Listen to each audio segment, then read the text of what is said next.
ama sa pen penin tabang phat hoi APR pa pathin chu lo pi na chang halang phat cham khat zen pi hi ta sa dam lo na ka nei ji in long ki dei len ho zong ka hin sa zo ta po in pathinin taw na te ho asangin tuni ni khu hin ta sa dam na ha na atha in e hin pikit in i malo pen hi zong leng awa choi le te ho hin sa zom thei dinga e ko ya pa pathin chu avel velen lo pi na chang halang tuni ni khu hin uling nei chong unei si chule ular par zo in sa krista mo tila chu pathin lo pi na in hin sa do ki ningi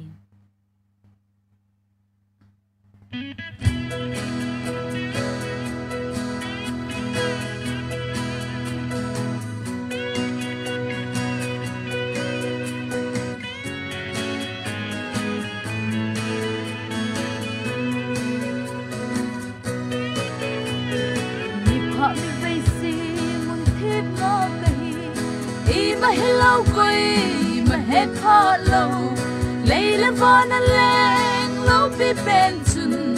Amahi din khut zen ai bu bi e Vanin mo a long đi tình chu le cái dung sao te ding ka hi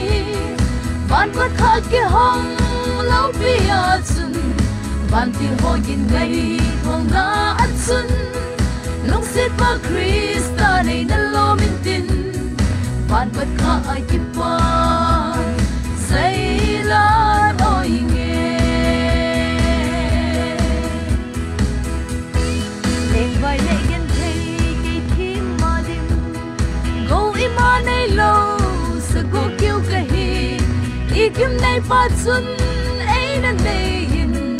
a go lo pi ding su kan na hi tai vanin mo a lo pi ting chu le cái dung sao thế đinh cái hi van quất khát cái hong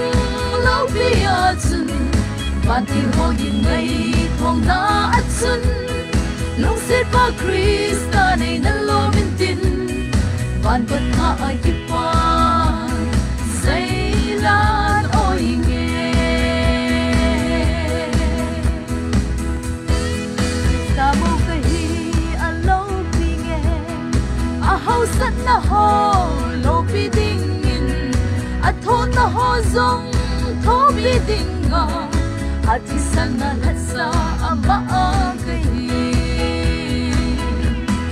vanin mo a lo ni tin chu le e zong sao te ding ka hi van ma kha ki hong lo pi a chun van ti ho yin ngay thong na a chun long sit pa Krista nei na lo min tin van quất khát ai ki pa say lan oi nghe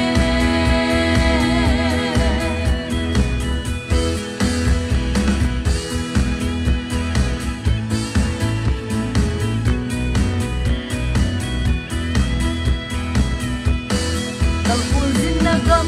nei sit na hin sit na zin đi tin mau sông lạnh là kiếp tay đinh hin na đây cơ hi van Jerusalem min ai ngã sing nghe vanin mau a lộc mi tin chu le cái dung sao te đinh cái hi van quất khát cái hong lâu bi a chân van ti ho yin ngay thong na at chân long sit pa Krista nei na lo min tin van quất khát ai ki pa say